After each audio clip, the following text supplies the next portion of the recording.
Hey, what's up, everybody, and welcome to Comic Book Queer's Legacy. I am your host, Brett, and this is Evil Jeff, and we can't decide on our show title, but we do know this is episode 346. Hi, Evil. Hi. Hi. How do you say we can't decide, like we have this in-depth conversation about what to title it? I just let you title it. We never talk about the title of our show. Yeah. And that's for the best. Happy Pride. Happy Pride. It's Pride here in New York City. I'm missing the parade. Haven't you gone to a million other prides? Or didn't you go to World Pride and Chicago Pride? I didn't go to World Pride. My husband did, but I went to Chicago Pride. Oh, okay. On a whim. I was there for business, not even knowing it was Pride. And then all of a sudden, she pushed her flight to Monday and partied all day Sunday. How was that? As we do. We as gay people are allowed to waste an entire day getting wasted. In the month of June. I will tell you this, though. I moved to Chicago from Baltimore. Baltimore Prides, this was like in the 1998, 99. I moved in 99. So any Pride I went to before that in Baltimore, they were just scraps. It was a joke. Yeah. So my first real Pride was a Chicago Pride. Was Chicago. And I lived at Melrose and Broadway. Yeah. And so the parade went past like where I lived. So Chicago Pride, great.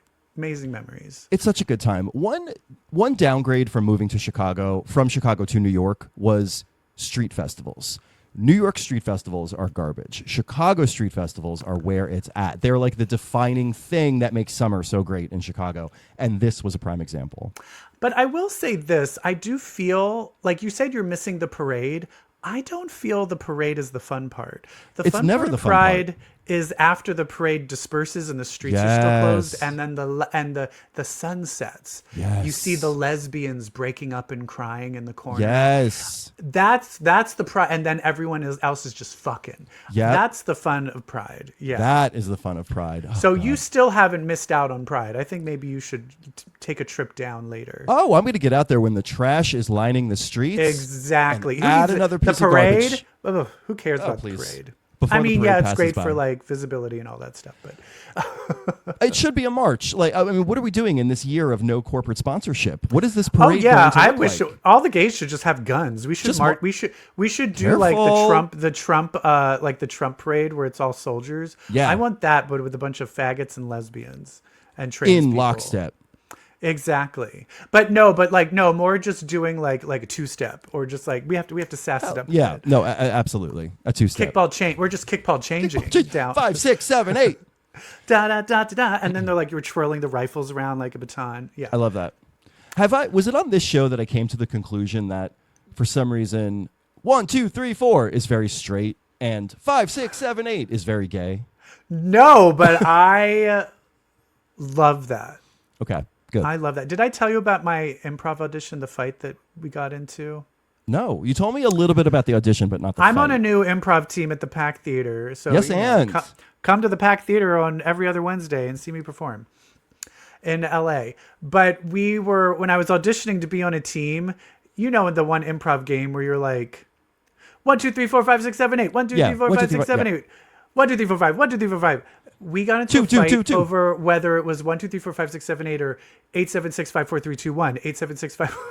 Oh, we always started with 1. Me too. But this other person's like, no, you start at the top. And then everyone was fighting over whether you do it from the top or the bottom. And I'm like, this is going to be a terrible audition. We're doomed. Like, this is supposed to bring us all together, and we're literally fighting over the semantics of an improv warm-up game. Yeah, does not bode well. At the PH Comedy Theater, we had our own take on what we called the shakes, and that was you did 5 twice because that was the most fun. For some reason, 1, 2, 3, 4, 5, 1, 2, 3, 4, 5, 1, 2, 3, 4, 5, 1, 2, 3, 4, 5 is the most fun. So we would do it twice in a row. Anyway, anyway, I think you're right. 5, 6, 7, 8 is gay. It's gay. So with that, I think we should talk about some recent news items and how we feel about them, because I know I was all Are they like, 1, 2, 3, 4 news items or 5, 6, 7, 8 items? 5, 6, 7, 8. And he was all like, and then she was all like, and then they were all like, and I was all like, what? All right, honey, I know that June is a special month, but so is July. You want to know why? Because Movies. Fantastic Four First Steps and Superman are both coming to theaters. That is correct. And they released another trailer for Fantastic Four. Did they release another one for Superman too? I've seen a lot of clips for Superman. I feel like I've seen the whole fucking movie at this point. Yeah, I feel the same way now with fucking Fantastic Four. Yeah. Like I don't need another trailer. I didn't even know why I watched it. Part of me was good. like, I'm sick of being spoiled. But Who a lot is like, who is Silver Surfer in Fantastic Four? it's Julia Garner. It's Julia Garner. So you'll have to kill me. Her, right? Okay. Yes. I don't know fuck about shit, Julia Garner. So you know what's interesting about these two movies, and I'm just putting this together now. Yeah. This is What? Marvel's first and DC's first. Like these are the two original characters of the big, like, Marvel's first family, and the guy that all comic books are based around. Yeah, starting at the beginning. Really starting at the beginning in this, like, 20 years into the modern comic book movie era. Yeah. So there's like we said, trailers are giving away a lot of stuff. Like, what are some of the things you've picked up, or what are some of the things you're speculating about with either of these movies? I think for me, I'm curious of the passage of time, because we see her pregnant. We see her announcing her pregnancy. We know she's pregnant, and then we see the baby. Yeah. So this she's movie isn't like, over 2 days. This movie takes place over a long period of time, it seems like. So that is something I'm curious of, like, what is the angle and scope that we're going to be seeing this in? Yeah. It makes me think that the jet that we saw, the ship that we saw at the end of Thunderbolts, like, I wonder, because I'm looking at a picture of Superman, is it just Franklin on that ship? Like, did they give Franklin to the X-Men and are like, just take our baby? Kind of like It's Superman? curious, but that's the thing, is they're showing up in the Secret Wars. So is it them? Yeah, the other thing too is, will their Earth survive, or does it get decimated and then they have to come to the MCU? I'm tempted. I don't know. Like, Franklin Richards, I always assumed was going to be like the end of the movie, like, and she gives birth to Franklin. But it does seem like it happens in the middle. And so you've got an active Franklin Richards running around this movie. How is that going to change things? Will Franklin Richards have powers? Oh, absolutely. But he doesn't have powers anymore in the comic. Oh, I know, but who cares? They really need to fix that. That's in my top 10 grievances, that they took away him being a mutant. And then he was excommunicated from Krakoa. It made no sense. And it was all just because that writer was like, I'm sick of him having powers. I just wanted to be a kid. You're an idiot. Fuck you. Happy Pride. Fire that piece of shit. Yeah, strip him of his community. Yeah. Thanks. Yeah, that's called mutant washing. Thank you. Anyway, it's M-washing. M-washing. One thing, I'm talking about Fantastic Four. One thing, see what I did there, that I like. One thing is Johnny Storm. I don't know. Everything I see out of Joseph Quinn, I'm like, I love this. Yeah, he's going to be fun.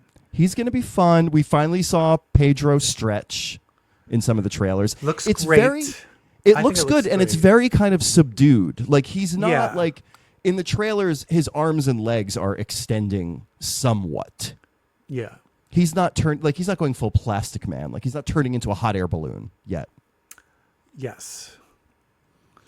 I don't know. I think it looks great. I'm really excited for it. And Superman, I think, looks really good. Mm-hmm. I am concerned. I'm going to say this. Cover your ears, everybody, because this is going to be spoilery and sensitive, and I'm pretty sure I'm right. Okay. I think that dog is going to die. It's going to die.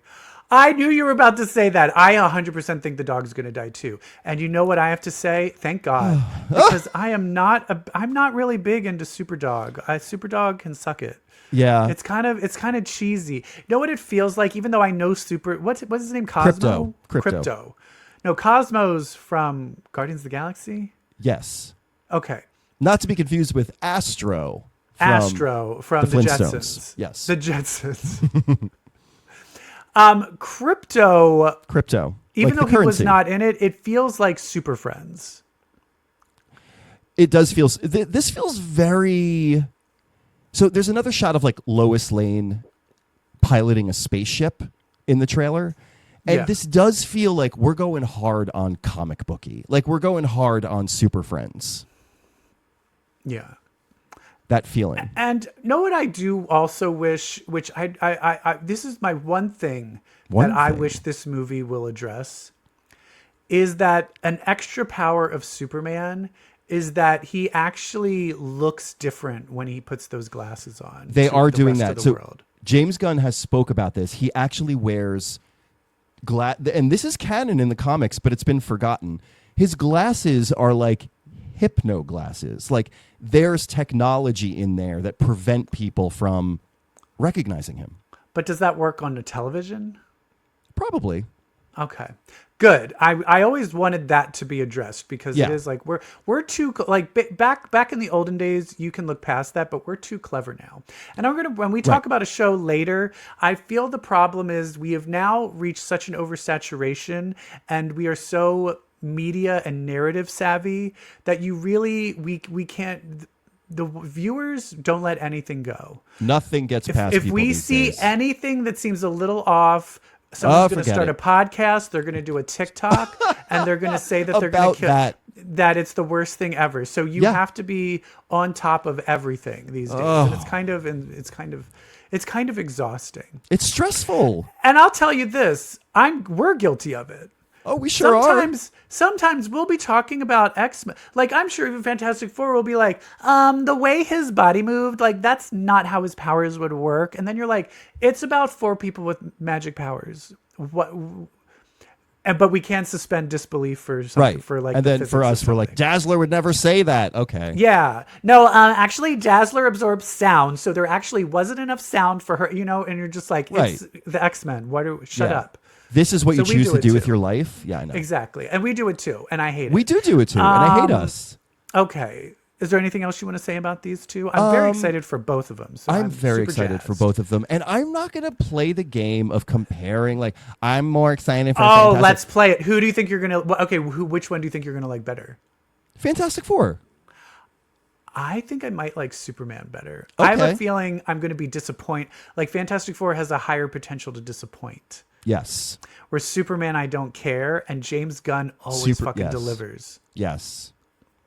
This is true. I mean, there are so many things about Superman that I'm excited for. I mean, the character of the engineer from The Authority, like, number one, I'm excited for that. I'm so excited. I'm excited for Guy Gardner by Nathan. I'm so excited. Listen to me. Am I becoming a DC boy?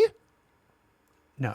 Are we reading any DC comics this week? No, we are not. Ew. Who the fuck would do that?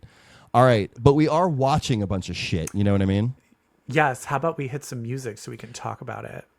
5, 6, 7, 8. What you watching? Is it me naked? No? Oh, fine.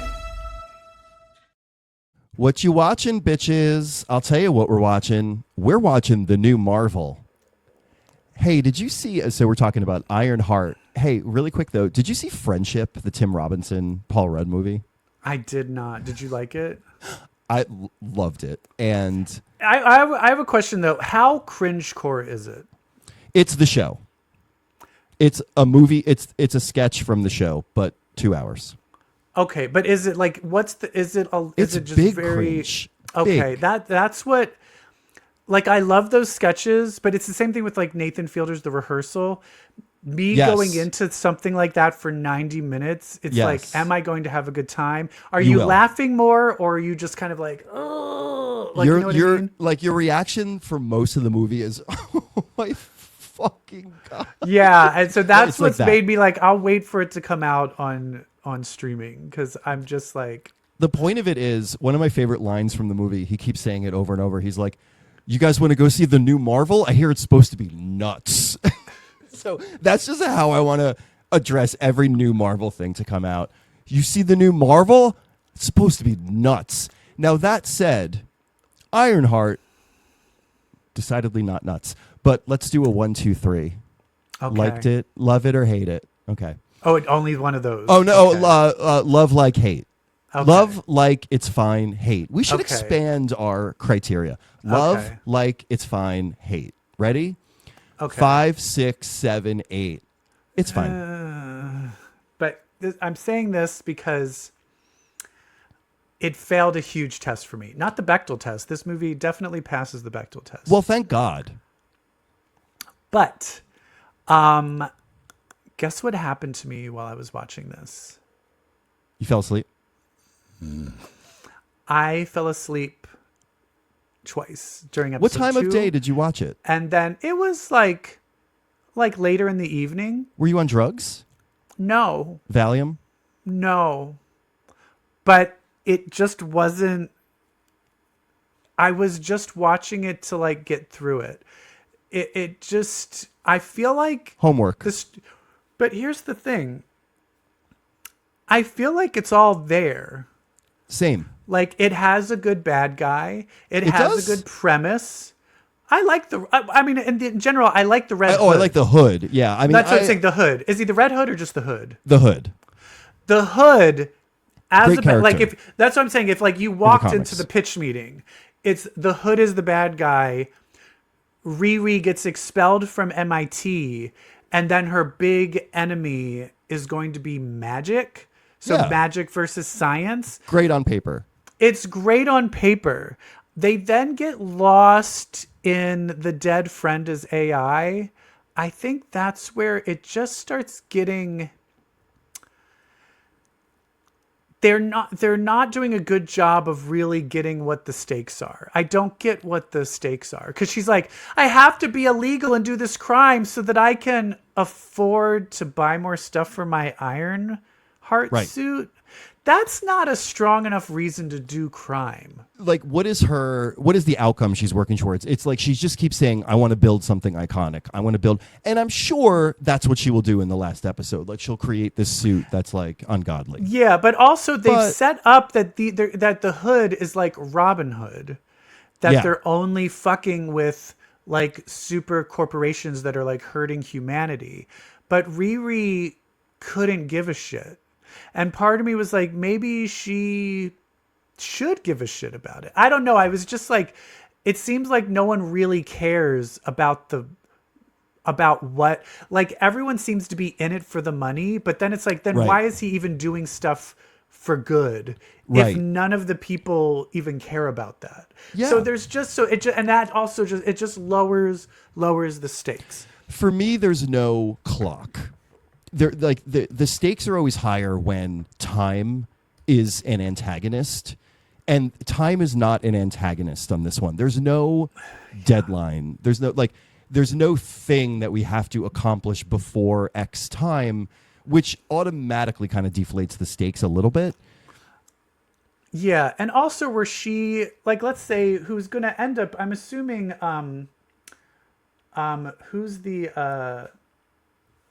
who's the one where that she gets the stuff for, the son of Oh yeah, no, that I loved that reveal. So it's revealed that Han Solo guy, what's his name? He's got such a long name.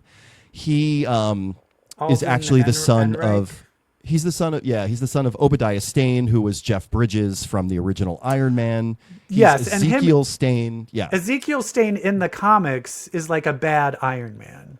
So I feel like he's a bad guy who with the suit. I feel like that's going to. yeah. I mean, he's sitting on tons of weapons. This guy. Yeah, but and it's he's also just- weird that he's a bad guy, but he's trying to do all these things for good. So I am like confused about, is he going to have a turn? But then the Hood is like doing things for good, but it's like, but why? I'm just confused. And then the way she showed up, like, I'm blackmailing you and I'm going to call the FBI. Don't kill me. That was weird. That was very weird. Just like and then he's like, okay, I guess take all of my $1 million tag because I don't want you to tell on me, but I'm not going to kill you.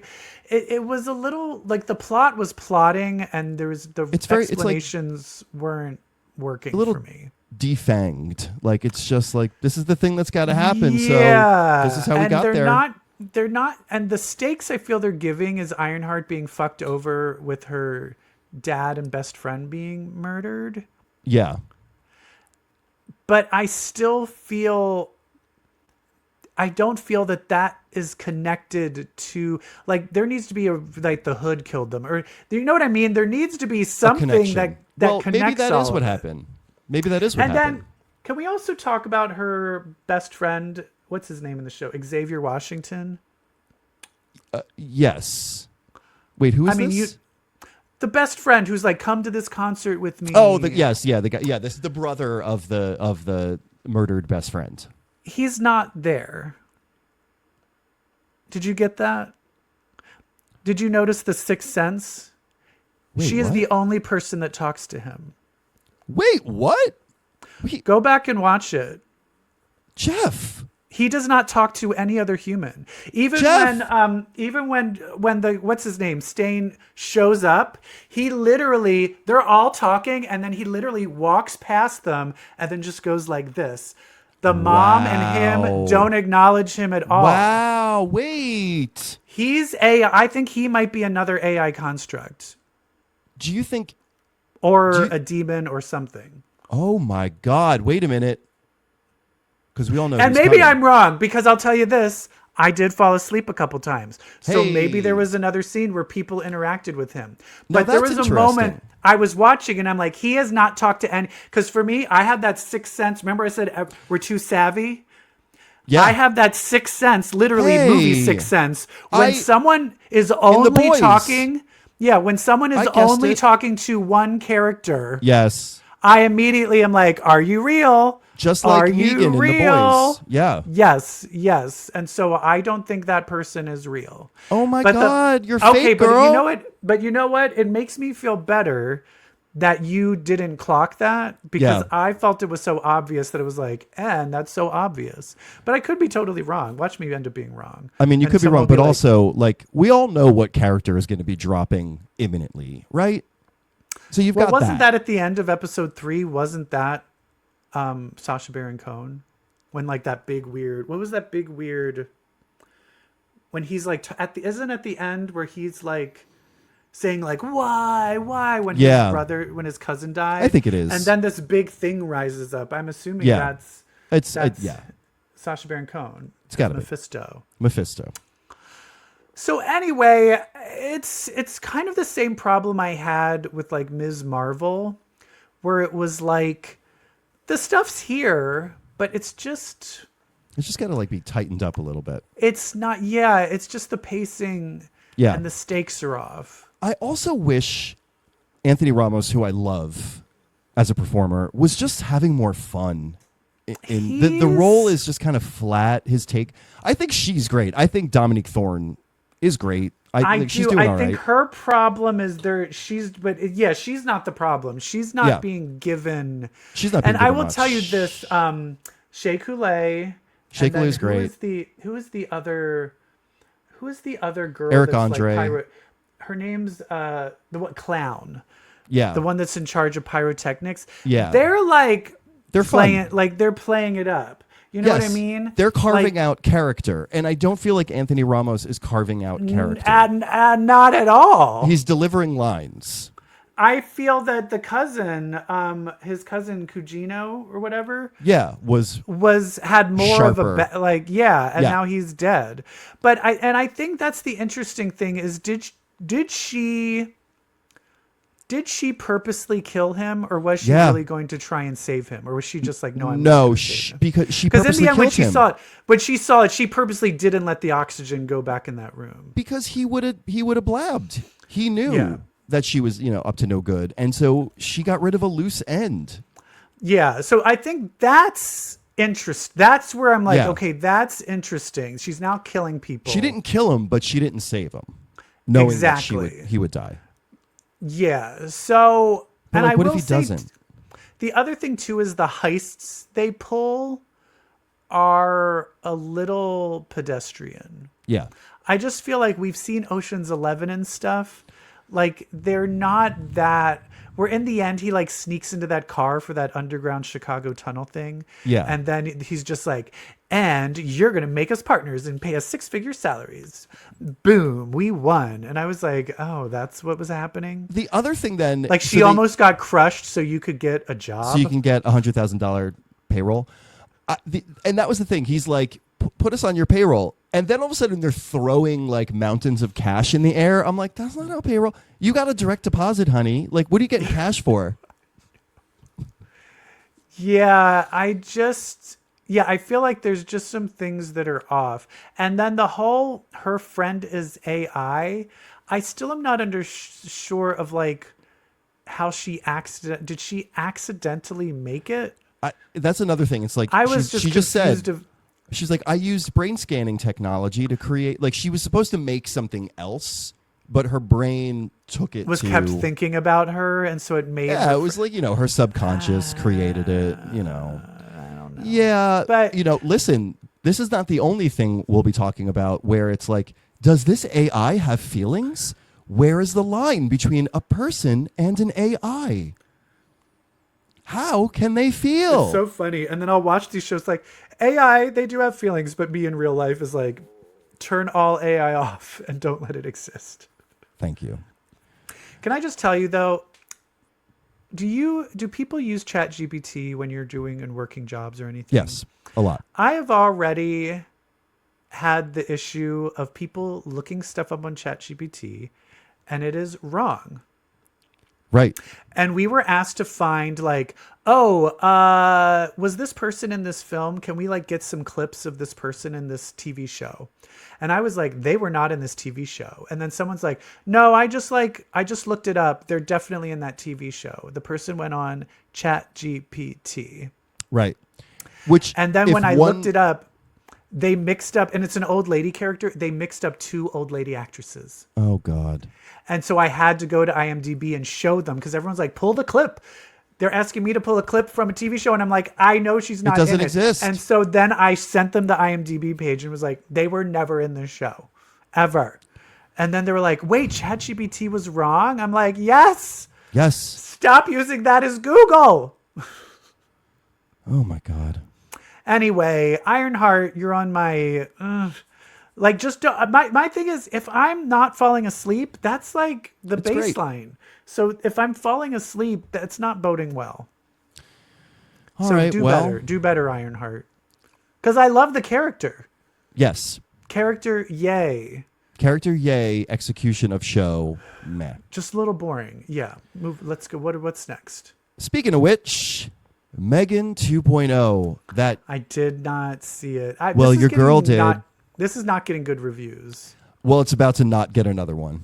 Okay, because I feel like people are saying like they were like they should have embraced the campiness. Like it should have been like how Freddy Krueger got campier and campier, and that they just didn't do that. So I want to preface all of this by saying I had a great time watching this movie. I went with like 8 friends. We had a blast. Just a glitter of gays, kicking off Pride with M3GAN 2.0. And, there's this whole thing, like, M3GAN is for the gays. She's a gay icon. And, like, I'm starting to question that. So, Evil Jeff, here's everything you need to know about M3GAN 2.0. Do you remember a movie called Happy Death Day? Oh, is that what it is? Do you remember things over and over again? Do you remember Happy Death Day, the sequel, and how it was a total genre change? And it was like this big, wide scope, like they're like traversing dimensions and I'm watching Happy Death Day 2.0. Did you not like Not like really. the second Happy Death? Okay. No. I thought it was fun. But not fun. as good as the first one. Okay. But so you why thought this would you too. shed all of the things that made the first one good? So M3GAN was an accessible PG-13 horror movie, and that was its strength. And that's what. Oh, see, I who it will was say that was for. always my complaint, is I wanted it to be gorier. I wish it was R. But sure, but like if you're gonna go horror and like you make it, a lot of the Christopher Landon stuff is PG-13. Like Ready or Not, it's great. You know, like a lot of those movies are funny and like not too sick, not too scary. Why would you in your sequel, and like this is the same thing with Happy Death Day, why would you shed all of your horror elements to then become unclear? Why would Is you it like an say action movie? it's like geopolitical intrigue, action, adventure. Literally, Ooh. it starts on the border of Turkey and Iran. As soon it was like the Turkish-Irani border, I was like, oh no. Oh no. Like, we're not doing global politics, are we? Okay. And so we are. And so I just don't understand like why you would say, thank you, audience that made the first one a hit. We're not catering to you anymore. We're going to become something that's like undefined and nobody is going to know who this is for. Which, that brings me to my next point. We're for the gays. We're for the gays. No, you're not. No, you're not. Well, There is literally... Okay, let's spoil it. What happens to Brian Jordan Alvarez? He's the gay character in this. Does he die? Nothing. No, they're all like, they all become heroes. They all like save the world. And then Megan becomes a good guy in it? Yes, and here is another thing that drove me fucking nuts. So it's all about this other bad Megan. So there was a scene from the first one where this guy, like they just 2 seconds, they cut to this guy like stealing files. It went nowhere. So the sequel picks that up. Some government made a bad Megan, you know, and it's actually, I think it's Sabra from Brave New World who plays her. And so she's this like adult killer Megan. And so Allison Williams and Katie, they need to bring the original Megan back to put down this kind of rogue villainous Megan. So then at the end of the movie, they're like, oh my God, you think this bad Megan is autonomous. At the end, there's a discovery. She's not autonomous. She is following orders from someone. And then Allison Williams all of a sudden goes, oh my fucking God, it's Megan. She's been behind this the whole time. This was all a plot for us to recreate her. And I'm like, yes, fuck yes. And then they're like, nope, it's actually Allison Williams' boyfriend. Megan is good. And this is a redemption arc for... I was like, you fucking cunts. I would have loved villainous Megan was behind the whole thing. That would have saved it. But no, Megan just wants to be a good person, which is like boring. Back to the gay thing. You are not catering to the gays. Like, there is nothing in here. She has there a a few dance cunty number? lines. No. She has a few cunty lines. Big fucking deal. She says, hold on to your vaginas once. And everyone's like, oh, she's a gay icon. No, there's a bigger joke in the movie that's all about Steven Seagal movies. Katie takes Aikido and she's into Steven Seagal. And so I'm literally the only gay in the theater laughing at this because Katie is being held by the evil boyfriend. And Allison Williams goes, well, I guess that just means she's hard to kill. And I start cracking up because I know that's a Steven Seagal movie, and it's Allison Williams communicating to Katie in Steven Seagal. Well, I guess you got to make, and she doesn't get it. Well, I guess you got to make an executive decision. Like, she keeps like naming Steven Seagal. All of my friends that I was with. But you said, but her name's Katie. Why didn't she go, am I married with children? Because I guess Thank you, I'm Katie Katie Seagal. Seagal. I am the only one laughing. All of my friends are like, why are you laughing? I'm like, those are Steven Seagal movie titles. She was telling her to break and then you're the like, guy's yeah, arm. because you know how much the gays love Steven Seagal. Like that's not this is not for the gays. I don't give a shit what people say. Aww. Like, so you left behind your horror audience. You left behind the gays. Like, what are you doing? All right. Well, I'm glad I did. I think my instincts were right. I'm glad I didn't watch it. Can I talk about, is there anything else you have to say? I want to talk about some other movies I've seen. I forgot to tell you, so there's no slides. But it reminds me, I just watched K-pop Demon Hunters. K-pop Demon Hunters. It's basically like, what if Buffy was like, the Buffys were like K-pop stars? That sounds amazing. And then, so it's a bunch of like, and it's like Twice and like famous K-pop bands are doing the music for it. It's really beautifully animated. It's animated by Sony. And then the bad guys become a demon boy band. So it's like a boy band versus a girl band. So it's almost like Demon BTS versus like Buffy Blackpink. Is this animation or is this live action? It's animation. It's okay. animation. And I kind of really liked it, but then, and I'm just going to spoil it for everybody. Yeah. It's the same thing for like the ends of shows where, like you were just saying, what are you? It basically set up an entire love story between the main good guy girl and then the bad guy, because the bad guy was only doing it because to try and set himself free from hell. Okay. But in the end, they were like, too bad, you're still a bad guy. And he's like, I guess I'll sacrifice myself. Okay. And then she kills him, and then they kill everybody. And then they're like, yay, we killed them all, and they're dead. And so it was like, they set a whole love story up, and then they just murdered them. And so then I was like, but it's like a kid's show. And I was like, it ended really murdery. And it's like a full on like PG kids, like K-pop. And then it got really gory at the end. So I found it very strange. But I kind of recommend it. The movie I also want to bring up did you see The Materialists? No, not yet. I'm dying to. Garbage. It is so bad. It's Celine's song. How is that possible? Past Lives was incredible. Yeah, and here's the thing. She shot it she decided to write a rom-com and then shoot it and pace it as if it were Past Lives. Oh, God.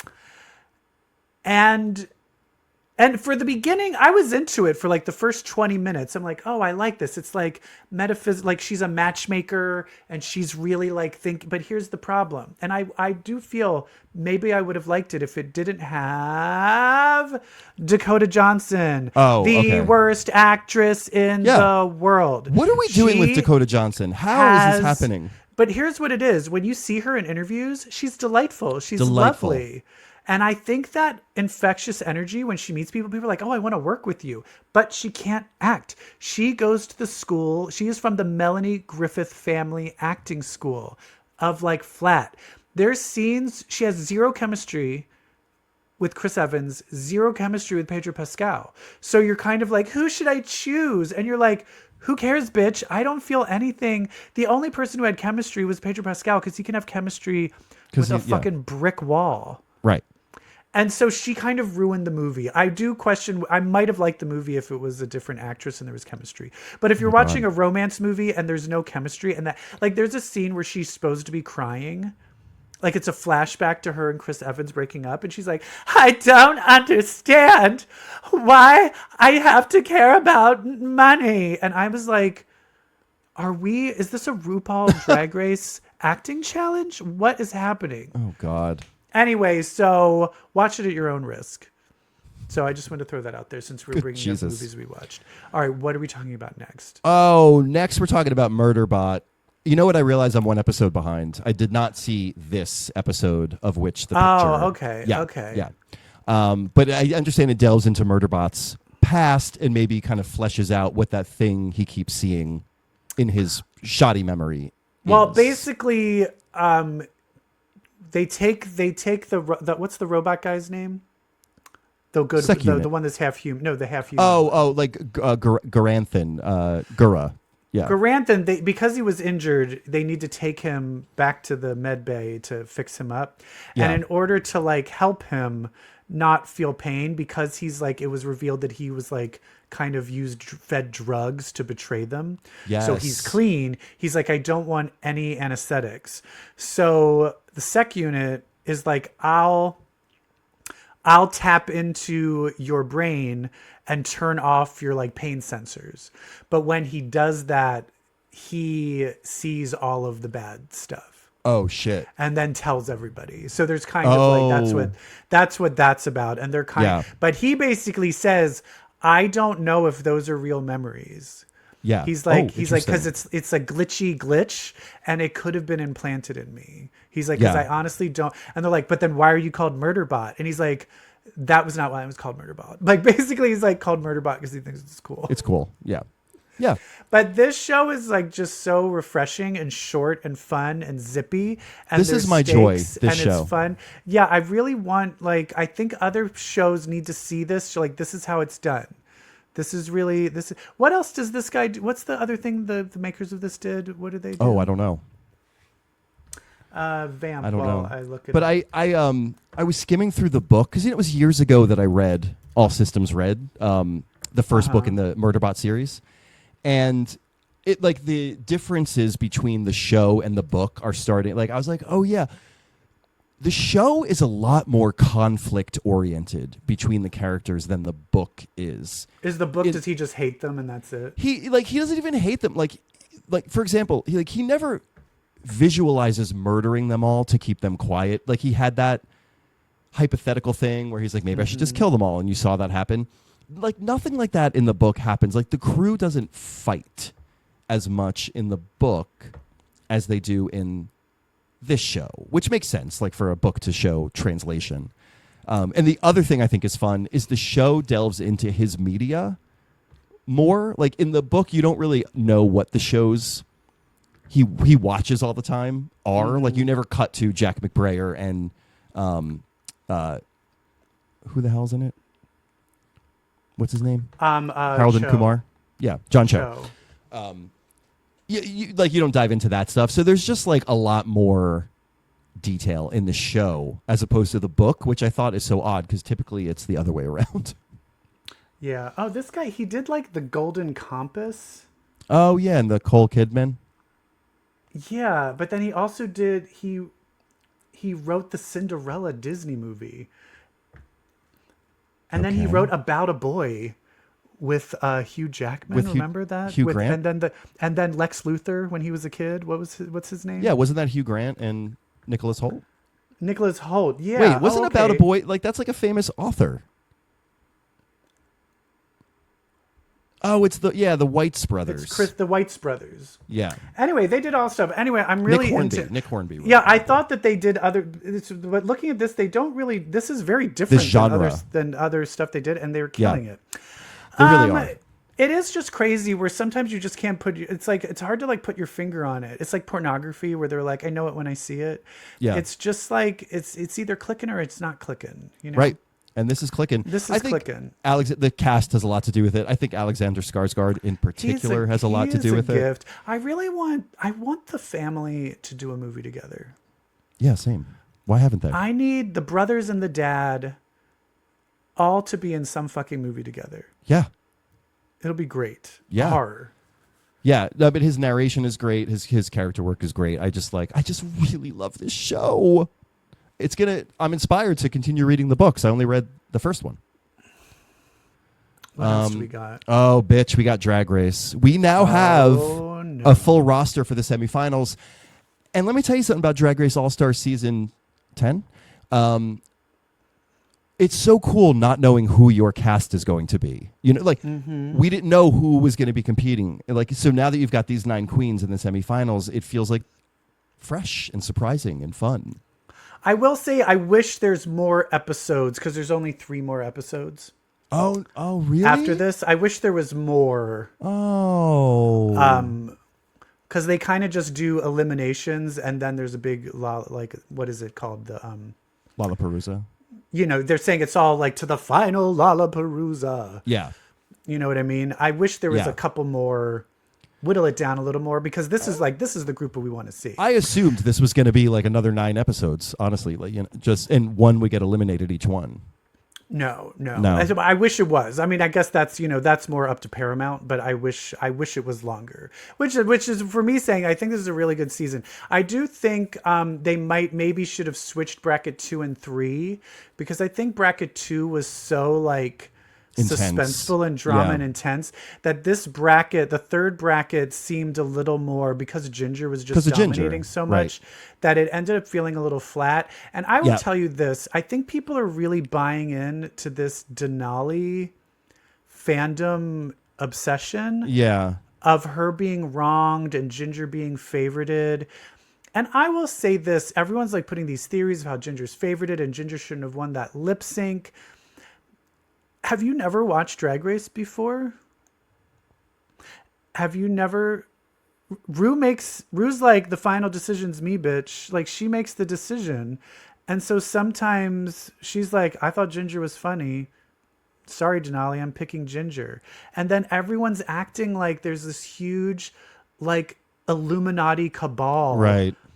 like again, and everyone's all like, yeah, the producers and everything and the riggery, and you're just like, No. it's the same show it's always been. It's just everyone fucking over analyzes it to death. The thing they underanalyze is the concept of stage presence and how you kind of can't really assess stage presence unless you are sitting in RuPaul's chair.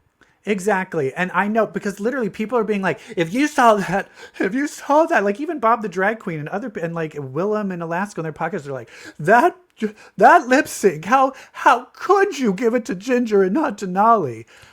I'm going to just say this right now. Emote. Yeah. As you all know, because I had a fashion photo review, I see all these episodes way before, and I can't talk about it. I can't show it to anyone. So I'm by my lonesome. I watch it. Watching that, I was like, oh, Ginger's giving face. Denali's dead in the face and doing moves that don't mean anything. And Ginger's doing face. I don't think it was like Ginger's most amazing lip sync. No. But Denali was dead in the face. So I was like, oh, I think Ginger won. And then Ginger won. And so I was watching it like, oh, everyone's going to really love Ginger. She does so good. So I'm now seeing how everyone is turning against Ginger. First of all, Ginger had nothing to do with any of this. So I don't know why. Right. Why are they being mad at Ginger? She didn't fucking do it. She's just all on she the did show. was do well. But then people are like being like, well, the producers are doing this and this and this. And you're like, Jesus H. Christ. It's so ridiculous. Like, we are in such an age. Let it go. Some people, because like for me, I felt Ginger did well and then she won. Other people think Denali did well. But people are literally like, no, everyone. The fix is in. It's a fix because clearly it was Denali. You know what? And Denali is going to be fine.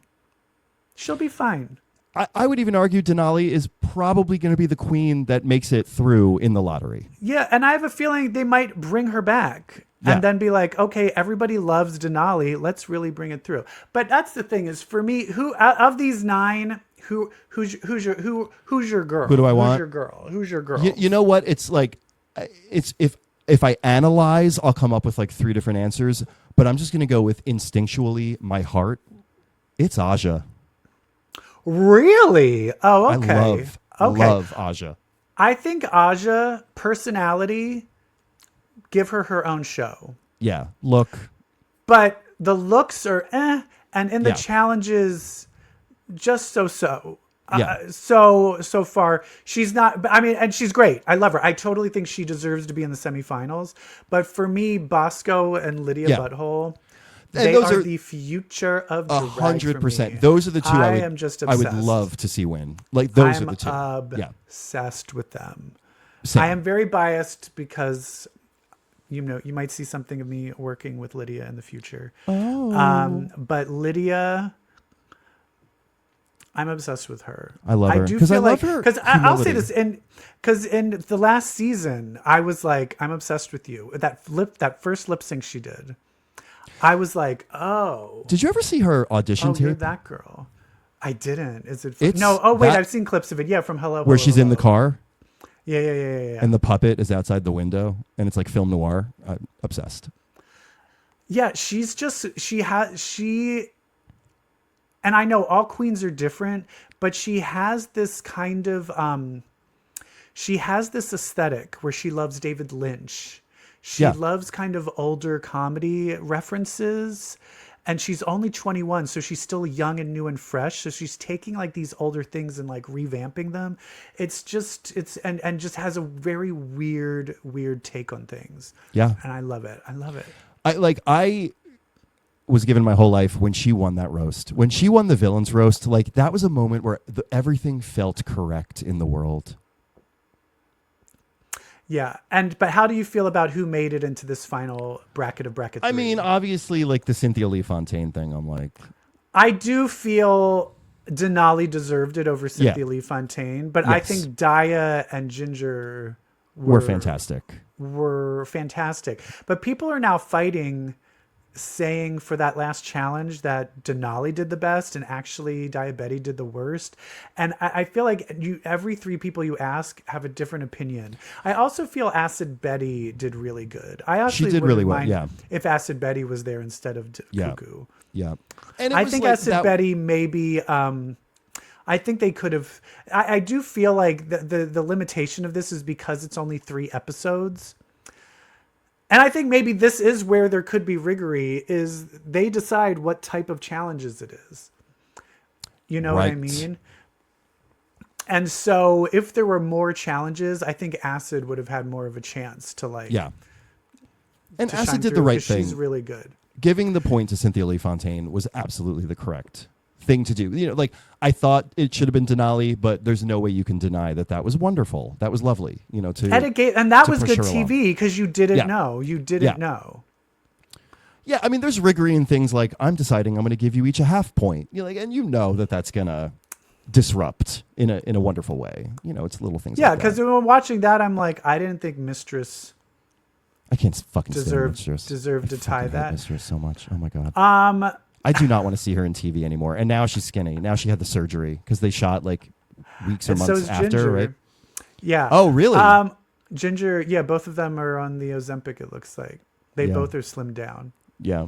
But that's the thing, is the way people are just so rabidly talking about the show. It's like, it's a good season. Yeah. The fact that you're so invested in talking about it means it's good. Yep. I also not like that, like the last one, the charitable one. My God, it's as if that never happened. I also and you know what? I'll say this. I just want to say this. Also, people remember they're just like, well, we feel like it's just like Ginger's just so dominating. It's unfair. But I'm like, no one. Why did you not throw that same energy when Sasha Colby was in season 15? She was then you were like, yeah, she's dominating when Ben de la Creme was dominating. Right. For some reason, you're now like, you don't deserve it. Fat phobia. And there is a thing where I'm like, she's clearly super talented. How, like, you can't take that away. I don't know. It just bothers me. I feel the fans. It's just the fans are just. The fans fucking ruin. nuts. Hello. The fans ruin everything. Well, Drag Race, Star Wars, X-Men. The fans ruin everything. So that said, let's bitch about some X-Men comics. What do you think? Let's fucking do it. It's mutants with powers, Omega for hours. Bitch, let's read some X-Men. And 5, 6, 7, 8. This is our X-Men comic book segment. Let's just breeze through these because I don't even know what order these are in. Oh, why not start Emma with Frost, our favorite? Emma White Frost, Queen. White Queen #1 by Amy Chu. I will give you this. I'm not big on prequels. I don't really give a shit a show where it's like, oh, this happened in the, it happened then? Then it doesn't affect what's happening now, so why do I care? However, she gets Emma's voice right. She gets Emma's voice right. And it's a very difficult thing to do. It is very refreshing to see Emma in her Hellfire days not depicted as just pure villainy. This is still Emma. She's just in that different context. Like, this is still my girl. And yeah, she's on the wrong she side. has plans. Like, you clearly know when she kidnaps that young mutant where she's like, save him. She wants to put him in the Hellions. You know what I mean? It's to save the children. It's all still there. I have a question. Her assistant that also seems to be, was she also Yeah, a psychic? little telepathic. A little Nor? telepathic. Is Nor. that a character Yep. that's ever been anywhere before? Both of our listeners are going to be so mad. I don't know. I tried looking it up and I couldn't find anything. Maybe so it might be not. a new character. Yeah. But yeah. I also like that then they have Tessa show up and she's like, I don't really trust her. And I'm like, yeah, because you're a sleeper agent. Which Well, makes the whole me thing wonder, is how there's a did Emma traitor in our not- midst. How did Emma not know? Tessa's telepathic as well. Oh, so she was able to block it. And she's Okay, Xavier's yeah. plant. So Xavier probably... Yeah. So I do love that but you show Emma, it's like adding that thing of Emma being like, I know something's up. Like, I kind of What love I all love that. about this Yeah. is it ends with Emma saying, like, we literally have a traitor in our midst and we're going to have to suss out who this is. Us, the readers, in a little flair of dramatic irony, know that Tessa is working for Xavier. Mm-hmm. I guarantee you it's not Tessa, the traitor. Maybe it's the Nor character, since Maybe we haven't seen them before. because they exist for some reason. Yeah. But yeah, then I like seeing the old school X-Men. I'm curious of like, is this happening? Where is this happening In relation with to regards Phoenix? to Phoenix? Well, I mean, Right. clearly it's before. Yeah, Because yeah. Emma is like dead or in a coma, or what's the deal after her fight with? Isn't she kind Coma. of like in a coma for forever? Right. So, but I guess this looks like it's before, because there was a period where they thought Jean died and then she was like off on her own or something. And then they were a team without her. And then she kind of came back. It seems like it's around then. Yes. Right? So this is post. Oh, do you think it's before Phoenix, but for some reason they think Jean is dead? That's what I'm Or it's wondering. But after we also Phoenix. don't see Scott is not there. Cyclops isn't there. Right. So it's probably after Phoenix, I wonder. Because I don't think Emma was actually taken out for that long. Like her coma, for example, when she switched bodies with Iceman, that wasn't from Phoenix. That was from Trevor Fitzroy. Right. Oh, I guess. But then I'm curious. But yeah, I just can't remember at what point she woke up. Yeah. No, because when Kitty Pryde came, she was awake. Yeah. Yeah. By the time and Kitty also, Pryde was a team, she was there. Oh, like okay, soon after Phoenix, didn't Emma take over Storm's body for a little bit? Yeah, so this is probably right after Phoenix died then. Maybe. But it seems like it's before Kitty is an official member. So it's kind of like in that little, okay. But it's enjoyable. I like the voice, which usually I hate prequels, but right now we're The art's really okay. good. Like nice, clean art. Like it just, Yes. So, Woo. okay. Woo. One I that know. wasn't terrible. Let's move on. Thankfully it's her. Psylocke. This one I skimmed because I ran out of time before we recorded. I'll tell so you walk this. me through. I was really, really digging Psylocke. And it just kind of lost me after a while. This was very wordy. Yes, I need to go and look up what is her friend's name. I want to say Mitsui, but I don't want people to come after me for pronouncing the name wrong. So let me just look up really quick what the fuck her goddamn name is. But it's basically her best friend growing up and they trained. And what you learned is that best friend is a mutant that can talk to... Well, she's either a mutant or a sorceress, but she can talk to like spirits and control like kind of Japanese spirits. Oh, cool. And Psylocke doesn't have her powers yet. Her mutant powers haven't come out. And so... Mitsuki. I was saying Mitsui, but it's Mitsuki. Yeah. But Psylocke doesn't have her powers yet. And so it was just talking about their friendship and how actually Mitsuki was the more powerful one. And then they go on this battle and Psylocke's, Kanan's psychic powers finally manifest and she's able to beat the person. Okay. And meanwhile, you just see kind of that spirit of Mitsuki that's also like Betsy and like a monster is like talking to her. And meanwhile, Grey Crow and the little non-binary helper, they went to Shinobi to be like, they're like looking for her. Yeah. But at the end, you actually see Mitsuki. She sees Mitsuki. And then she turns around and the weird Betsy Mitsuki blob is gone. And then you're like, oh, is she really alive? I thought she was dead. Or is this another vision or is this another ghost? Yeah. And that's kind of where it was left. Nice. So I like it, but as you said, it was a lot of exposition. Yeah. Where it was like, this is a little too much. Okay, Yeah. let's move on. Oh, X-Men number 18. I believe that there was a solicitation for this book that said, finally, 3K revealed. And no, you didn't. Yeah, was I wrong? It wasn't though, right? We still don't know who the remaining member of 3K is, although I do have a theory. Who? I think it's Doug Ramsey. I think it's leading into the next because it's story. going to lead into the what's his name? Is he Genesis? Revelation. Revelation. Yeah. Okay, that's fine, but also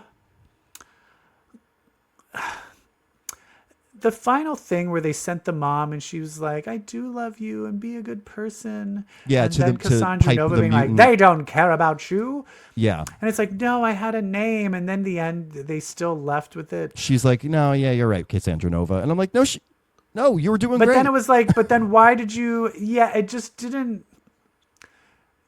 I would have believed it more if she like kidnapped her. Right. So it didn't ring right to me. Yeah. I don't know. This is Yeah. also the whole juiced up Magneto, and now he doesn't have his power. I just hate it. I hate it. And the whole like Beast, you're really evil. Come join us. We're gonna be like. I'm like, but it's okay, also oh like, God. are we doing gonna this really again? have him? Oh, so you killed that character off to make Good Beast come back, and then you're just gonna have him be evil again? Yeah. I mean, I know it's like, no, they're not gonna do that, so that's not really big stakes for me because he's just All the gonna more not do it. Beast does fit in with what 3K is doing. Like, let's say this is Doug Ramsey, then he's clearly the mastermind behind. But there's like a bigger plan for mutant kind. If it is Doug Ramsey, they're messing with biology. They're creating mutants, out of normal adults, and so of course Beast fits into a scheme like that. And maybe this is a good opportunity for Beast to be like, no, I am good. Like, I am the beautiful bouncing beast that you miss, and so. But he did keep the card, so I think he's going to try and like infiltrate. I think so. I hope so. That'll be interesting. Tell Scott, because otherwise they're gonna. If you pretend to be bad, they'll fucking believe it. Oh, they'll my believe God. it. All right, let's move on. I can't. Let's move on. This is just too much. Oh my God! What the fuck? X-Men, Demons, and Death. Did we need this? Okay, so this was just what happened before X Factor, between Dark X-Men. Yeah, like basically how Havoc looks normal. Did we need it? Like, I feel like I already knew all this. Like, I knew it came out in Dark X-Men that Maddie did that to him on purpose as like a weird, abusive, like, but I'm protecting you kind of thing. Like, that was not new. It was. I did not read the Omega Red one. The Omega Red, I literally just went through the pictures because I was like, oh, it's a separate story. I thought he was a part of it. I'm like, no, thank you. Learn about the history of Omega Red and how he killed his dad. He basically kills his dad.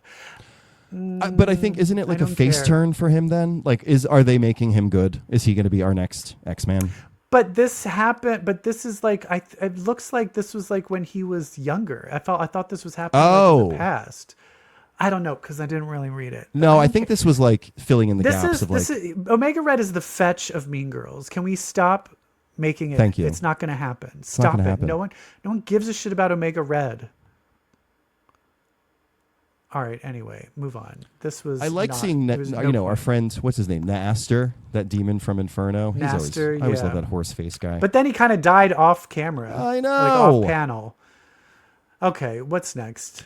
All right, Uncanny X-Men 16, Dark Artery. Love this shit so much. It's great. God. This ended. I really thought we were going to lose somebody. I did really too. Thought one of them was going to lose, and I love that Rogue was like, no. Yep, no. We're gonna fucking take them all back.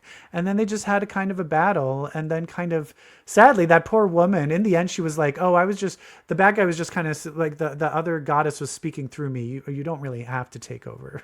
Yeah, right. It's like, just kidding. It was the ultimate just kidding in this. A few things here are just working so well. One, you've just got this genuine love between the X-Men and these kids, and they really are coalescing as a team and a set of characters in this book that you love every single one of them. Two, I thought they drew an amazing connection between all four kids and this demon, and that it really, like, this was the reason these four kids were being beckoned. So that mystery solved. What was the comparison? Because they were all had a connection to, like, it was. They were stealing. What is it? They were taking from. It was now I need to look it up because it was really like basically clever. That Calico was able to resurrect the dead. Ransom had some weird ethereal connection. This one brought back a dead animal. This one borrows, like Jitter borrows the gifts of the others. Of the undead. Or the dead. The Ransom one was like, there's more to his powers than just punching. Like, he's actually connected to he's connected to like the ransoming moon. Yeah, which is cool. So I was like, and this is the thing of like why Gail Simone is fucking brilliant and why these exceptional and X-Men are just like falling behind. She leaves this thing of like, who's the endling? Which one of these four new characters? Why should we care about four new characters? Which one's the endling? And each episode you learn new things about their powers where you're like, oh my God, it's her. Because in the beginning you're like, well, it's not the bitch with a horse. And now you're like, shit, I think it might be the bitch with the horse. Well, it's not the guy with just the hole in his, oh shit, I think it might be him. You know what I mean? They keep expanding their powers while developing the friendship and relationship between all of them, where you are just invested. It's the art of when to withhold and when to unveil information. She is so good at that. And the art... Them going into this underground world and then they all get fucking goth steampunk like fucking outfits. Yes. And I also loved that the flashbacks were Luciani Vecchio and not David Marquez. I thought that was a Yeah. nice balance of art. It's fucking, this shit is like, It's great. And you know what else she's doing? She's bringing up fucking Shogo. Like, thank God. Jubilee has been talking about her son a lot lately. And I'm like, thank you. The dragon was, and like, the dragon's like, why are you looking at me like that? And Jubilee's like, hey, you remind me of somebody. And the dragon's like, I know, and he misses you. oh, It's so good. I'm going to cry. It's so good. I know. I fucking love this book. Oh, It's great. And now, so I'm excited to see like what it's going to, it ended with like, there's now like one of the dog sentinels is a cute puppy. is a cute puppy. So I'm like, where is this going to go? Oh, Yeah. and they did set up a thing where Nightcrawler was like honored. Yeah. And that Oh, that Louisiana was so town is like cute a for saving friend a of girl. Mutants town. Yeah, but I'm like, Sanctuary oh, City. this will all kind of backfire. Oh, yeah. I love it. Good on you, Gail Simone. How many more do we have here? We have Oh, Giant Size Age of Jesus Apocalypse. Christ. I thought this one was the one that worked the best so far, but I still don't Well, care. it's also Legion was actually, A character. well, I technically wasn't, because he was erased. Because didn't by killing Xavier, didn't he erase himself, and that's what Yes. made Age of Yeah. Apocalypse? Yeah. So this is kind of like what, so then he kind of shows up to it. But it's not him. It's not David Haller, you know. Well, it's them. It's them, just yeah. the husk of all the other personalities and powers. Yeah. And then they're like, "Oh, let's go get the M3GAN crystal." Is that how they beat Yes. Apocalypse in the book? 100%. Okay, It's how they 'Cause restore the It's normal. been a very long time since I. Yeah, it's all about the M3GAN crystal, Age of Apocalypse. And then they're like, "Okay, let's go." And in my head, I'm like, "Well, clearly he's like, I need a jolt of power. All right, let's go." So I'm like, Ms. Marvel, you're an idiot Yep. that you did not pick on Again, that. This book is like, it's not making me fall in love with Kamala. Kamala's an idiot in this. Yeah. Yep. And she's not. And I depicting her. still am just like, was this whole universe erased and reset, or does it exist somewhere else? I've never does been it clear on exist- that. It clearly exists. It's Because still you see at the end, you see the Age of Apocalypse Sabretooth, who is a good guy, and you Right. see Blink, kind of the best two characters that came out of Age of Apocalypse. Yep. And then it's like coming soon, them in an Age of Apocalypse comic. And I'm like, what? Well, it's all revelation. It's all leading. I think all of these backstories in the back of these books is going to factor into the Revelation story. Like, I think that Italian woman will be in the Revelation story. That's my guess. But we do remember, if they bring back that Apocalypse, I'm not Apocalypse, they bring back that Sabretooth. Do you remember who Sabretooth was fucking in Exiles? No. Psylocke. Oh, In yeah. Exiles, Age of Apocalypse, Sabretooth was a member. Yeah. And Yep. the Psylocke, but I mean, I guess that's more, is that Betsy then? Yeah. Betsy and that Sabretooth. And it's like, you're a lesbian now? What if she breaks up with Rachel For Sabretooth? for Age of Apocalypse Sabretooth? Look, that's some that'll be a bisexual chaos, and I'm here for it. Yes. West Coast Avengers, number 8. I am still loving this book. Yeah, I don't it's know why. great. I am invested in Killer Watt, a character I did not think I would care about. Is kind And of it the looks emotional like they're going grounding to be of this bringing book. back. Yeah, they're going to be bringing back Firestar because they kind of need her. Yeah, So she's not going to be in rehab for long. Yeah, Did she which is actually great. leave it, or were they just like, we need to go get her? they were can't they were remember. signaling her alert, and she was ignoring it Okay, yeah, but she's going to show. because she up. was in group. Yeah, I think when you find out Killer Watt's kind of in trouble, this is another one where it's like a newer character, but like I'm invested in him. yeah, and they 'Cause he's introduce well stakes written. in his life now, like the whole like save your father or save the Avengers. Yeah, and also the fucked up thing that evil Captain America, evil Steve Rogers is like his cellmate and is like blackmailing him. yeah. Stakes. That's what I'm going back to Ironheart. Like, this is an example. Kill your father or save your father or save the Avengers. That is a ticking time bomb. That has a deadline. That has stakes. Yeah, and then I like that it looks like Scorched Ultron absorbed cult Ultron. Mm-hmm. And so now it's just him versus the the good Ultron, the Avengers Ultron. Yeah, it's like he's almost like he absorbs like every iteration of Ultron except for the good one. Yeah. So it's great. It's just great. I love it. It's great. And Jessica Drew. Jessica Drew. That's all. All right. What's next? I think that's it, everybody. Oh yeah. I think we did There it. was Avengers, but Storm wasn't in it. So Storm wasn't in it, so we don't care. It was about Black Panther and Mr. Hyde and Captain America, so no thanks. Yeah. Yeah, don't care. But it was good. It was a good read because comic books are amazing. Yes, and this Pride, you need to read comic books more than ever. Why? Because if you read a comic, well, then that makes you queer. 5, 6, 7, 8. Smile.